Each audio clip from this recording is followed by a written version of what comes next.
Doctor साहब आपसे गुफ्तगू का आगाज कर लूं। बिल्कुल अभी अभी सर खबर आई है कि कतर के शहर दोहा में जो मुज़ाकराती वो हेडक्वार्टर था हमास का, वहाँ पर उसको निशाना बनाया गया और वहाँ पर उस वक्त मुज़ाकरात बातचीत हो भी रही थी। डोनाल्ड ट्रंप की जो जंगबंदी की कुछ वो हैं पेशकश थी और मामलात थे, उन पर वो बैठकर बात कर रहे थे। कोई कोवर्ट ऑपरेशन नहीं किया गया, खुफिया इंटेलिजेंस ऑपरेशन नहीं था, खुलकर फिजाई हमला किया गया। 2 लोग अभी तक शहीद होने की जो है वो इत्तलात भी हैं। सर इंटरनेशनल दूसरे ममालिक की सॉवरेंटी भी जो है वायलेट करने तक इजराइल आ गया है, कैसे देखते हैं इस मामले को? देखें, जो इजराइल है वो इस वक्त तक उसने जारियत की इंतहा कर दी है। आप देखें जो तो गजा में हो रहा है वो आपके सामने है। अब तो आप देखें इसमें कतर में भी उसने जो हमला किया है वो बिल्कुल जो है आपका इंटरनेशनल लॉज और इसके बिल्कुल अगेंस्ट है।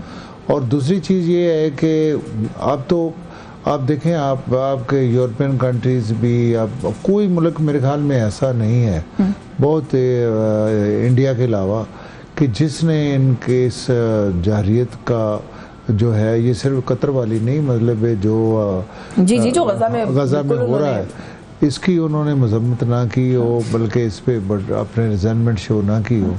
लेकिन ये कमाल की बात है कि इस हद तक वो वाशी और इस हद तक वो दरिंदगी जो है वो कर रहा है कि उसने कोई इंटरनेशनल लॉज को भी नहीं देखता, मासूम लोगों को भी नहीं देखता, ना हॉस्पिटल्स देखता है, ना बच्चों को देखता है, ना खवातीन को, ना सहाफ़ियों को, ना वो इदारे जो वहाँ पे रिहेबिलिटेशन का काम कर रहे हैं, ना इंटरनेशनल जो UN है उसके चार्टर्ड को देख रहा है। मैं ये समझता हूँ कि इस पे लाजमी पूरी वर्ल्ड को, पूरी दुनिया को अलमीरा। लेकिन क्या ही किया जा सकता है बुखारी साहब? ये जो बात अभी सर कर रहे हैं ना कि किसी भी चीज की परवाह किए बगैर वो जिस जंगी जुनून में इजराइल मुब्तला है, अभी भी जो हमला किया है वहां पे कोई आबादी हो सकती है, बच्चे हो सकते हैं, सिविलियन, किसी और मुल्क पे फिजाई हमला कर दिया कुछ भी कैलकुलेट किए बगैर। This goes on to show कि वो किस किस्म की इस वक्त एक उसके अंदरूनत का जो है वो मुजाहिरा इजराइल की तरफ से हो रहा है। क्या किया जा सकता है आपके ख्याल में? मुझे तो ऐसा लगता है कि कतर ने भी अभी बड़ा कैलकुलेटेड रिस्पॉन्स दिया, मजम्मत की है, कहा है कि हम अपने लॉसेस को देख लें, हम अपने इलाके को सिक्योर कर ले, फर्दर रिस्पॉन्ड हम उसके बाद करेंगे। क्या कोई रिस्पॉन्ड कर लेगा इजराइल को? बिस्मिल्लाहिर्रहमानिर्रहीम, बहुत शुक्रिया यासीन। देखिए ये फिक्र या अलमिया है इस टाइम जो है ना, ये वक्त जो गुजरा है ये कल हम सबसे सवाल का होगा इसके ऊपर भी। और मैं आपको एक चीज़ बताऊं कि जिस तरह फ्री हैंडली इजराइल अटैक कर रहा है, तो इससे दुनिया का कोई मुल्क भी कहे कि मैं बच जाऊंगा या बच रहा हूँ, ये गलती नहीं। और हमें थोड़ा सा जिसे कहते हैं ना डू मोर की जरूरत है। वो कैसे? इस पे तो है। वो कैसे? वो ऐसे कि अभी तक ईरान, पाकिस्तान और शायद एक सऊदी अरब या 2 मुल्क 3 मुल्क ऐसे रह गए हैं जिन्होंने इजराइल को 100% तस्लीम ही नहीं किया। हमारी कोई ट्रेड नहीं है, हम उसको एज आ मुल्क मानते ही नहीं। लेकिन इससे हमें थोड़ा सा आगे जाना चाहिए। 2 साल हो गए ऑलमोस्ट वहाँ जंग पे। एक शख्स आता है, अटैक करता है मुल्क और लोगों को, निहत्तों को मारता है। जस्ट लाइक द वे, आपको मैं एग्जांपल देता हूँ, खुदा ना खास्ता यहाँ से अंदर आप कोई बंदूक लेकर आ जाता है, हम निहत्ते बैठे हुए, हम सबको मारता है, चला जाता है और उसको कोई कुछ भी नहीं कर सकता। सो एक इंग्लिश की कहावत है, force should be used to put down force.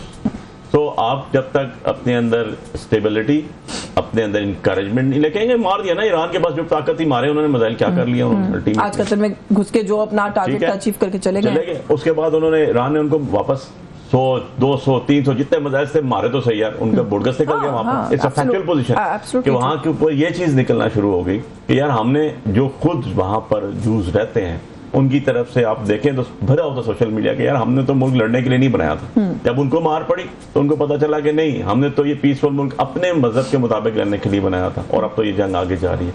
लेकिन इससे बढ़ के एक चीज हो रहा है, जो ह्यूमैनिटेरियन ग्राउंड्स होती है ना यास्मीन, आपने उन लोगों की आज तक मेरे समेत हम पाकिस्तानियों ने क्या मदद की? क्या हम खाना राशन भी पहुंचा सके या नहीं? भूख से मर रहे हैं हमारे सामने, रोज हम मीडिया हमारा बता देता है। सो मच सो हम एक बड़ी एजिटेशन नहीं कर सके। और मुझे बड़ा अफसोस है और मैं बड़ा ओपनली कहता हूँ अपनी हुकूमत के ऊपर, जैसे तैसे BS दाना सीटों की बैठे हुए हैं ना, एक यहाँ पर आपके बिल्कुल बैक पे डी चौक के करीब, डी चौक भी नहीं बल्कि प्लस क्लब के सामने, यहाँ पर मुश्ताक साहब ने कैंप लगाया था और जो उनके साथ हुआ किस वजह से, वो एंटी इजराइल कर रहे थे ना यार। तो आपने उनको इनकरेज करने के बजाय उनके प्रोटेस्ट के साथ भी बिल्कुल आज तक प्रोटेस्ट पाकिस्तान के अंदर ओपनली होने नहीं दी गई। जब लोग निकलते हैं कहते हैं जी पाबंदी दफा 144 है, यार इजराइल का प्रोटेस्ट हम उसके खिलाफ कर रहे हैं तो उसमें दुनिया सारी कर रही है, आपको तो अप्रिशिएट करना चाहिए। इससे अब आगे आ जाता हूँ मैं, हमारे इस्लामी मुल्कों के ऊपर भी बहुत बड़े क्वेश्चन निशान है। फॉर एग्जाम्पल टर्की, आज भी सबसे ज्यादा तेल सप्लाई जो होती है अजरबैजान थ्रू टर्की हो रही है उसको इसराइल को। सो मीनिंग बाय कि हम लोग तो जो है वो तो अपने एक प्रोस्पेक्ट के ऊपर, अपने एक स्टांस के ऊपर हम लेके चल रहे हैं। 1947 टू ऑनवर्ड जो कहते थे मोहम्मद अली जिन्ना ने कहा, मेरे लीडर इमरान खान तक सब ने कहा जी कि हम उसको फॉलो करेंगे। जो कहते थे मोहम्मद अली जिन्ना ने डे फर्स्ट का, हम उसको आज भी लेके चले। सर देखते हैं ये सिचुएशन भी कैसे अनफोल्ड होती है फर्दर, क्योंकि कतर लाइक आई सेड कि अभी तो बड़ा ही कैलकुलेटेड और थोड़ा सा रिस्पांस आया है। थोड़ा सा coming back to the internal situation, doctor साहब एक तो सीट खाली हुई एक पाकिस्तान तहरीक इंसाफ के सेनेटर की, राना सनाउल्लाह साहब आप लोगों के सीनियर रहनुमा भी हैं, वो जीत लिया उन्होंने आज।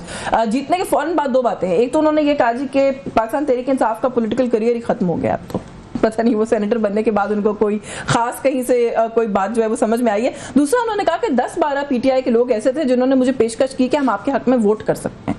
How do you respond to that? आपके ख्याल में ऐसी कोई पेशकश कोई क्यों करेगा राना साहब को?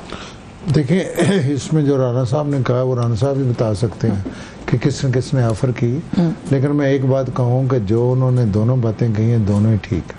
अच्छा, हाँ बता, ये आपको नहीं पता किसने की, लेकिन ये पता है कि ऑफर आई है। नहीं मैं जो, क्योंकि देखें हमें दोस्त मिलते रहते हैं ना।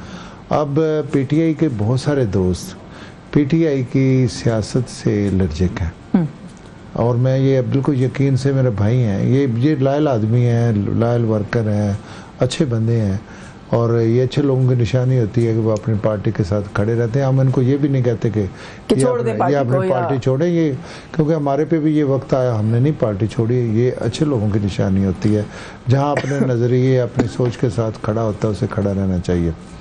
लेकिन हक़ीक़त ये हैं कि कुछ देखें जो लीडरशिप के फैसले थे, देखें लीडरशिप को अपने फैसलों में वहाँ मुल्क के मफाद को भी देखना चाहिए, वहाँ आपके पाकिस्तान को भी देखना चाहिए, पाकिस्तान की सलामती को भी देखना चाहिए। अच्छा मैं बता, आई लॉस्ट ट्रैक। आप ये कहना चाह रहे हैं कि वो लोग ये सारे मफादात को देखते हुए ऑफर कर रहे हैं कि हम आपके बंदे को सेनेटर बना दें? नहीं, ये बात नहीं है। मैं ये कह रहा हूँ कि इस वजह से जो पार्टी है, ये आप माने ना कि पार्टी में टूट फूट भी है, पार्टी में ग्रुपिंग भी है, पार्टी का एक मैं तो पहले भी यही कहता था ना, जब आपसे कभी भी बात होती थी तो आप कहते थे कि मैंने कहा नहीं होना।